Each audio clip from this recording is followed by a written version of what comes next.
एक आदमी ने गुप्त दान दिया, सो बोले हमारी ओर से गुप्त दान, नाम नहीं लिया जाता। बोले ना लो।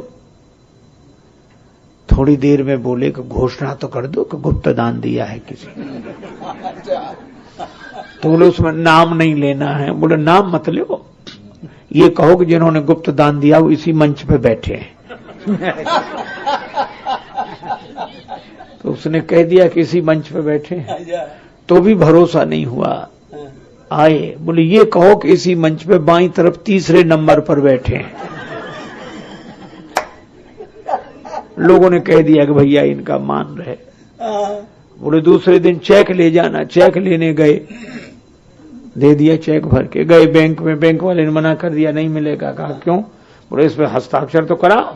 दस्तखत ही नहीं है। चेक दे दिया, हस्ताक्षर करने दे। लौट के गए कि साहब आपने हस्ताक्षर नहीं किया, अपना नाम नहीं लिखा। बोले ये सुना नहीं, गुप्त दान में नाम लिखा ही नहीं जाता। नाम लिया ही नहीं जाता। आप बोलो अच्छा गुप्त दान है, नाम ही नहीं। इसीलिए एक महात्मा कह रहे थे, जो दे दान उसको इंसान जान, जो दे दान उसको इंसान जान, और जो न दे दान उसे समझ नादान।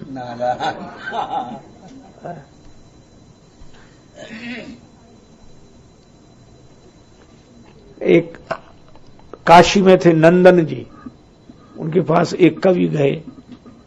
उन्होंने कवि को कुछ नहीं दिया, तो किसी ने कहा कुछ नहीं मिला। बोले नाम ही ऐसा है। उसने श्लोक ही बना दिया, नंदन आदौ नकारा, शुरू में नकार, अंतौ नकारा, अंत में भी नकार, मध्य दकारा, मध्य में दकार, उसमें भी आधा नकार लगा है। एक सज्जन थे, उनका नाम था दानचंद। बहुत पुरानी घटना है। हमारे कानपुर के पास बिठूर है, बिठूर से 12 किलोमीटर दूर पर वो रहते थे। लोगों ने नाम दानचंद इसलिए रख दिया था कि उन्होंने जिंदगी भर दान दिया ही नहीं, डरते थे। कभी भी बाहर जाएं तो डर लगे कि कोई ना कोई दान मांगेगा। 12 किलोमीटर दूर गंगा जी, जिंदगी भर गंगा जी नहीं गए, पंडा दान मांगेंगे। कमी नहीं थी, लेकिन यही कमी थी, चला न जाए। एक दिन पत्नी ने कहा कि 12 किलोमीटर दूर गंगा जी हैं, स्नान तो कराओ। तुम नहीं जानती, वहां दान देना पड़े। अरे तो एक दिन दे आओ दान, चले जाओ। बहुत कहा तो एक बार जाने के लिए राजी हुए। 12 किलोमीटर पैदल गए, और घाट पे नहीं गए नहाने। क्यों? पंडा लोग मिलेंगे। गए मुर्दा घाट पे, बिठूर में मुर्दा घाट है, मुर्दा घाट पे गए और इधर उधर देखा को मुर्दा घाट पे कौन रखा जब तक मुर्दा ना आए। बोले ये ठीक है, ये एकांत में नहा लेते हैं। इधर उधर देखकर कपड़े उतारे, गंगा जी में प्रवेश किया और डुबकी लगाई कि जल्दी निकल आए।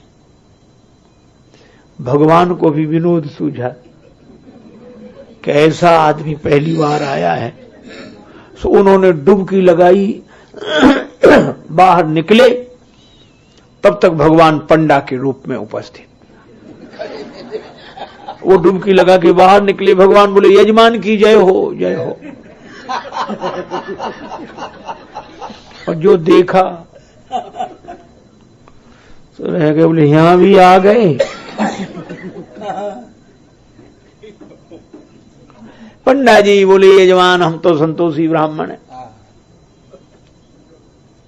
हम तो यहीं रहते हैं मुर्दा घाट पे, कोई ना कोई आ जाता है तुम्हारे जैसा यजमान, एक एक वर्ष का इंतजाम कर देता है।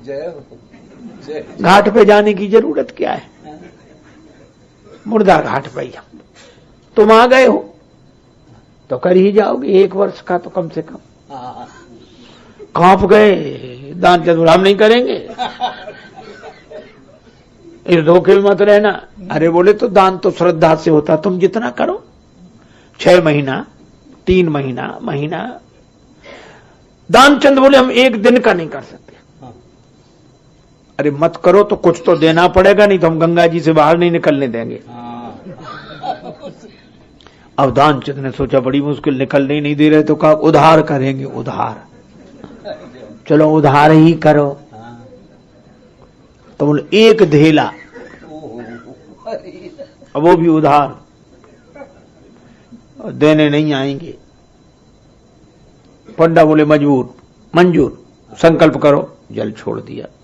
दानचंद तो कपड़े पहन के आए, सोच रहे थे जान बची तो लाखों पाए। घर आए, 12 किलोमीटर गए थे, फिर स्नान किया, फिर लौट कर आए, शाम हो गई, थक गए थे। जैसे ही पलंग पर सोए तब तक दरवाजे के बाहर आवाज सुनाई पड़ी, यजमान की जय हो। पत्नी से बोले देखो कौन है? तो देखा पंडा जी, हमारे यजमान है, दान करके आए थे, हम लेने आए हैं। पत्नी गई, बोले किसी को कुछ दान करने के लिए कह आए थे, वो पंडा आए। दानचंद बोले पंडा आ गया? हाँ आ गए। देख कैसे? पत्नी से बोले जाओ कह दो बीमार है। पत्नी बोली वो गए आए, थक गए, बीमार हैं, आप कुछ दिन बाद आना। पंडा जी बोले दान मिले चाहे ना मिले, पर यजमान जब तक बीमार तब तक हम कैसे जा सकते हैं? हमारा यजमान स्वस्थ ना हो जाए, हम तो संतोषी हैं, यहीं पड़े रहेंगे। हमारी भिक्षा का इंतजाम कर दो, यहीं बना लेंगे, हम तो अपने हाथ से बना लेते हैं, आपको कोई कष्ट नहीं देंगे, बना लेंगे, आप तो सामग्री भेजवाओ। पत्नी गई कि दे दो धेला, नहीं वो यहीं सामग्री लेके बैठेगा वो। दानचंद बोले दे तो नहीं सकता। तो बोले क्या करोगे? तो बोला हमको श्वास रोकनी आती। श्वास रोकनी? बोले हाँ। श्वास रोक के रह गया, कह दो कि मर गए। अब बोलो श्वास रोके पड़ा। पत्नी गई सो रो कर बोली बुरा सा मुंह बना के, मर गए पंडा जी, वो तो मर गए। पंडा जी बोले अरे राम राम राम, यजमान चले गए? तो जब तक उनका अंतिम संस्कार ना हो जाए हम कैसे जा सकते हैं? रात्रि का समय, तुम कहां कहां किसी किसी बुलाओगे? हम सूचना किए देते। और पंडा जी तो अमित रूप प्रगटे ते ही काला, अनेक रूपों में प्रकट हुए, पूरे गांव में कहा है कि दानचंद मर गए, दानचंद मर गए। थोड़ी देर में पूरा गांव इकट्ठा, और वो भी ऐसा विचित्र, दानचंद की सांस न छोड़े, सांस रोके पड़ा। गांव वालों ने उसे उठाया, ठठरी पर धरा, उसकी पत्नी रोवे, अब सचमुच रोवे, और चिल्ला चिल्ला के कहे कि ये मरे नहीं हैं, ये मरे नहीं हैं। और लोग कहें ये तो तुम्हारा मोह है, जाने वाला तो गया। अब वो चिल्ला चिल्ला के कह के नहीं मरे, वो तो गए, और वो सांस न छोड़े, बांध ही लिया, ठठरी पे धर के चले। और भगवान पीछे पीछे, पंडा जी, और जब उसको अर्थी पे रख दिया, वहां आग लगने वाली थी, भगवान ने सोचा कि इससे तो हम ही हार गए भैया।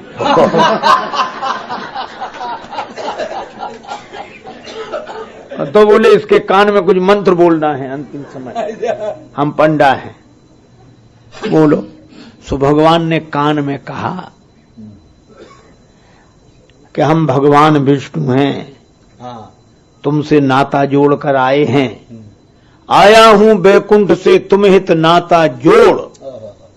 और जो भगवान का नाम सुना, भगवान बोल रहे हैं, सो दानचंद ने अर्थी पर धीरे से आंखें खोल दी, और जो आंख खोली तो वही पंडा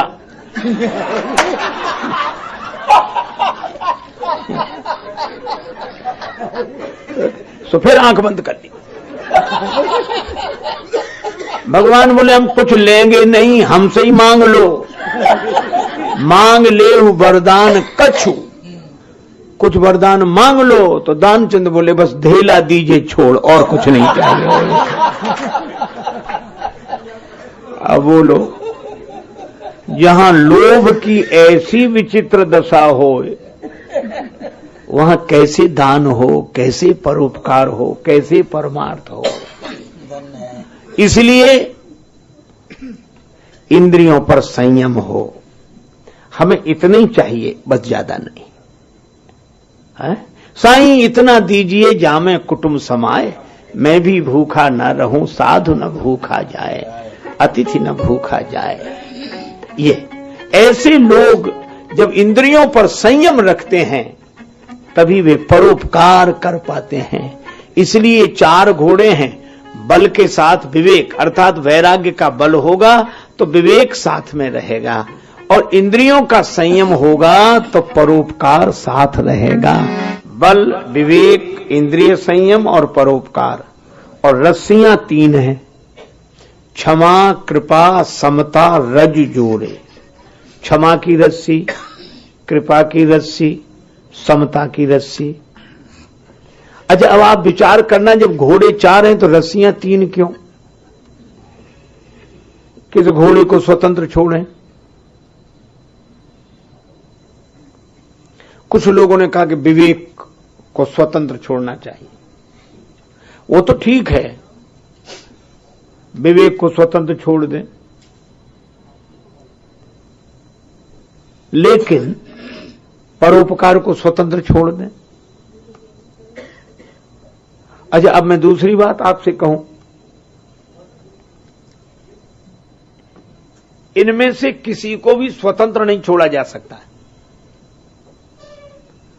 परोपकार को भी नहीं। एक भिखारी गया किसी के पास मांगने, उसने देखा हाथ जोड़, बाबू मिले कुछ, बाबू। बाबू ने देखा 2000 रुपए, लो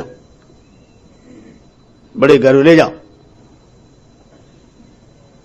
भिखारी ने 2000 ले तो लिए, हंसने लगा। ये हंस क्यों रहे हो? खुश होते तो बात, हंस क्यों रहे हो? बोले कोई बात नहीं। बोले नहीं, हंस क्यों रहे हो? तो बोला ऐसे हम भी देते थे पहले, ऐसे ही हम देते थे।